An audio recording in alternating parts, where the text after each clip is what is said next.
हमने सुना है कि आत्मा कभी नहीं मरते हैं और किसी न किसी रूप में पुनर्जन्म लेते रहते हैं। लेकिन हिंदू पौराणिक कथाओं में ये माना जाता है कि कुछ प्राणी युगों तक एक ही रूप में रहते हैं। भगवान हनुमान उन्हीं में से एक हैं।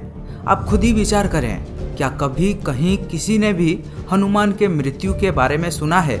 इसका मतलब हनुमान आज भी जीवित हैं। आज के इस वीडियो में हम भगवान हनुमान के बारे में विस्तार में जानेंगे और जानने की कोशिश करेंगे अगर हनुमान जीवित हैं तो वे कहाँ हैं। इसलिए इस वीडियो को बिल्कुल शुरू से लेकर अंत तक देखना है।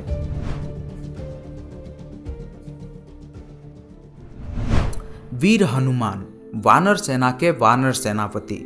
उनके कारनामों का वर्णन महान हिंदू महाकाव्य रामायण यानी राम की यात्रा में किया गया है। वे राम के प्रबल भक्त और चिरंजीवी में से एक हैं। हिंदू किंवदंतियों के अनुसार हनुमान का जन्म माता अंजना और पिता केसरी से हुआ था। लेकिन हनुमान के जन्म में वायु की भूमिका से जुड़ी किंवदंतियों के कारण उन्हें पवन देवता का पुत्र भी कहा जाता है। 16वीं शताब्दी से वर्णित एक कहानी में कहा गया है कि जब अंजना वायु की पूजा कर रही थी तब अयोध्या के राजा दशरथ भी संतान प्राप्ति करने के लिए पुत्र कामाष्टि यज्ञ का आयोजन कर रहे थे। नतीजतन उन्हें अपने 3 पत्नियों द्वारा साझा करने के लिए कुछ पवित्र पायसम प्राप्त हुआ, जिससे राम, लक्ष्मण, भरत और शत्रुघ्न का जन्म हुआ। दिव्य नियमों से एक पतंग ने उस पायसम का एक टुकड़ा छीन लिया और जंगल में उड़ते हुए उसे गिरा दिया, जहां अंजना पूजा में लगी हुई थी। वायु के हिंदू देवता पवन देव ने गिरते हुए पायसम को अंजना के फैलाए हुए हाथों तक पहुंचाया, जिसने इसे खा लिया और जहां से हनुमान का जन्म हुआ, जिस वजह से उन्हें पवन पुत्र हनुमान भी कहा जाता है। हालांकि उनके बचपन और रामायण की घटनाओं के बीच जो कुछ होता है उसमें काफ़ी भिन्नता है, लेकिन उनकी कहानियाँ रामायण की घटनाओं में और अधिक ठोस हो जाती है। वाल्मीकि के रामायण के अनुसार बचपन में एक सुबह हनुमान भूखे थे और तभी उन्होंने उगते लाल रंग के सूरज को देखा। वे उसे पका हुआ फल समझकर खाने के लिए उछल पड़े। ये देखकर देवताओं के राजा इंद्र क्रोधित हो गए और हनुमान को अपने वज्र से मारा। यह हनुमान के जबड़े पर लगा और वे टूटे जबड़े के साथ मृत पृथ्वी पर गिर पड़े। ये देखकर हनुमान के पिता वायु परेशान हो गए और पृथ्वी के सारे हवा वापस ले लिया। वायु के कमी ने सभी जीवित प्राणियों को अत्यधिक पीड़ा दी।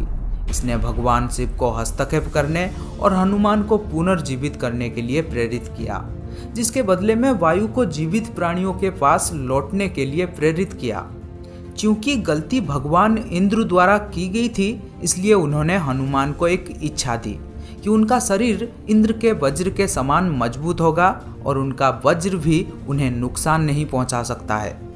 इंद्र के साथ अन्य देवताओं ने भी उन्हें इच्छाएं दी हैं। भगवान अग्नि ने हनुमान को एक इच्छा दी कि आग उन्हें नुकसान नहीं पहुंचाएगा।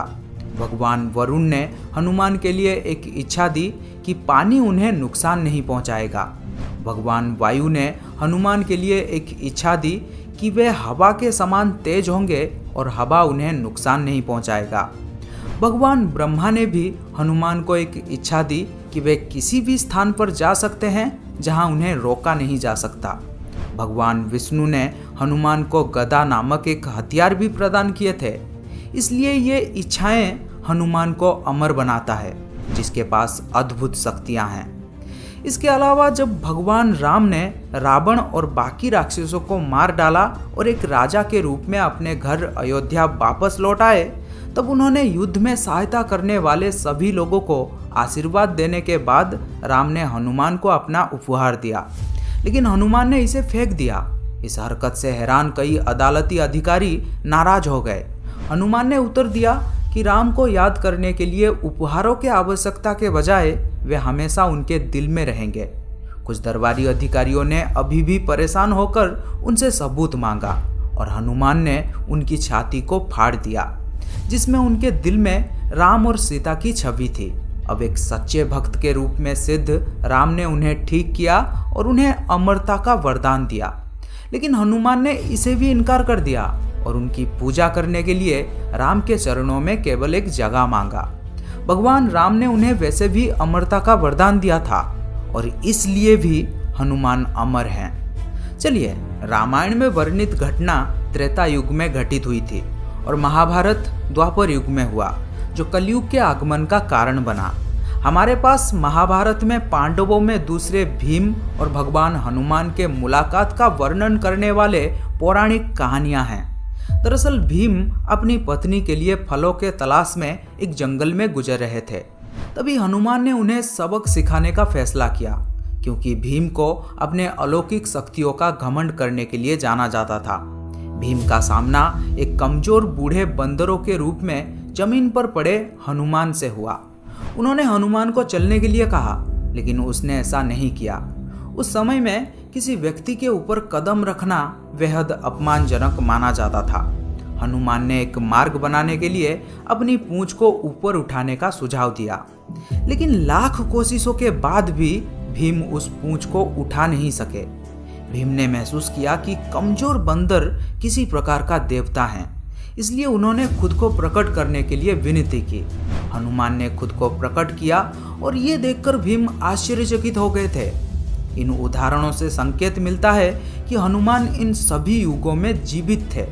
इसके अलावा 16वीं शताब्दी में जब भारतीय कवि तुलसीदास ने हनुमान चालीसा को लिखा, जो हनुमान को समर्पित एक भक्ति गीत है, तब उन्होंने दावा किया था कि वे हनुमान से आमने सामने मिले थे, जिनके प्रेरणा के आधार पर उन्होंने रामचरितमानस रामायण का एक अवधि संस्कृत भाषा में लिखा था।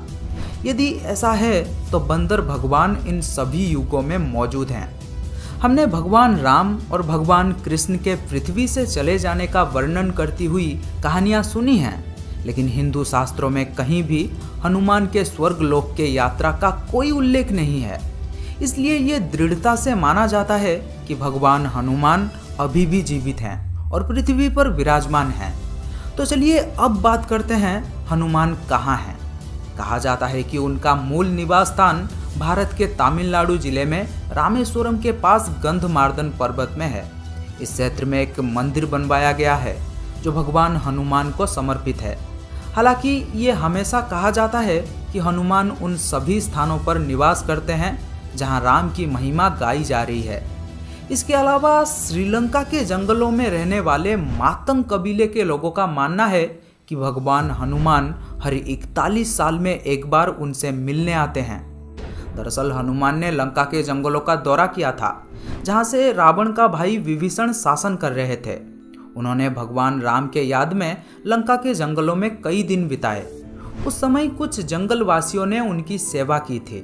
जब वे वहां से वापस लौट रहे थे, तब उन्होंने जंगलवासियों को उनके वफादार सेवा के बदले में आशीर्वाद के रूप में एक मंत्र दिया और कहा कि वे इस मंत्र का जाप करने वाले भक्तों के सामने सदैव प्रकट होंगे, और उनसे वादा किया कि वे हर 41 साल में एक बार उनके समुदाय के साथ रहने आएंगे और उनके आने वाले पीढ़ियों को भी आत्मज्ञान देंगे। इसलिए ऐसा माना जाता है कि वे आज तक इस वादे को पूरा कर रहे हैं। कुछ साल पहले वर्ष 2014 में वे उनके साथ थे, केवल वे ही उन्हें देख पा रहे थे, दूसरों के लिए वे अदृश्य थे। 27 मई 2014 को उनके समुदाय के नए सदस्यों को आत्मज्ञान देने के बाद भगवान हनुमान स्पष्ट रूप से उनसे विदा हो गए। अब वे 41 साल बाद यानी 2055 में फिर आएंगे। हालांकि वे उस मंत्र का जाप कर सकते हैं और जब चाहे उन्हें बुला सकते हैं। अब विश्वास करें या ना करें, लेकिन ये सभी बातें कहीं ना कहीं साबित करता है कि हनुमान अभी भी जीवित हैं और समय समय पर अपने भक्तों को दर्शन देते रहते हैं। क्या आपको लगता है हनुमान अभी भी जीवित हैं? आपके विचार कमेंट सेक्शन में जरूर शेयर करें और वीडियो को लाइक, शेयर, चैनल को सब्सक्राइब करना तो बिल्कुल भी मत भूलना। मजाक नहीं है, करो।